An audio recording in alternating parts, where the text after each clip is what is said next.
விஜயோட அலுவலகத்துலேருந்து ஃபோன் பண்ணி நீங்கள் வந்து விஜயை பார்க்க முடியுமா அப்படின்னு கேட்டாங்களாம். அவர் சொன்னாராம், நான் பார்க்க முடியாது, அவரை வேணால் எங்கள் அலுவலகத்துக்கு வர சொல்லுங்கள், நாங்கள் மீட் பண்ணுறோம், நான் மீட் பண்ணுறேன் அப்படின்னா. சரின்னு வச்சுட்டு கொஞ்ச நேரம் பார்த்து மறுபடியும் ஃபோன் பண்ணாங்களாம். ஃபோன் பண்ணி, அவர் வருவார், ஆனால் உங்கள் ஆஃபீஸில் லட்டி சார்ஜ் க்ரௌடு வரும், பரவாயில்லையா அப்படின்னு. இது இது என்னங்க பதில் இது?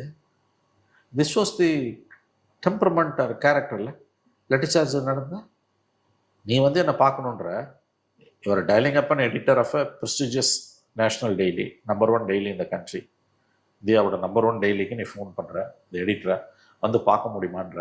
அவர் சொன்னார், நான் பார்க்க விரும்பல, நீ வேணா வந்து என்னை பாருன்றாரு. Which is a quite, this is description, அது அவரோட உரிமை. பதில் எப்படி வருதுன்னா, வரும், நாங்கள் அவர் வருவார், ஆனால் உங்கள் ஆஃபீஸில் லட்டி சார்ஜ் க்ரௌடு வந்துடும், ஓகேவானா? இது அரகன்ஸ் இல்லை. இது முதல்ல ஒரு பொலிட்டிக்கல் பார்ட்டி லீடரோட பிஹேவியரா இது?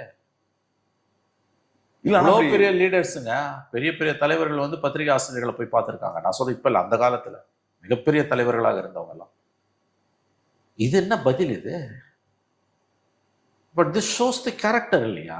இது இது எப்படி வந்து அரசியலுக்கு ஒத்து வரும்?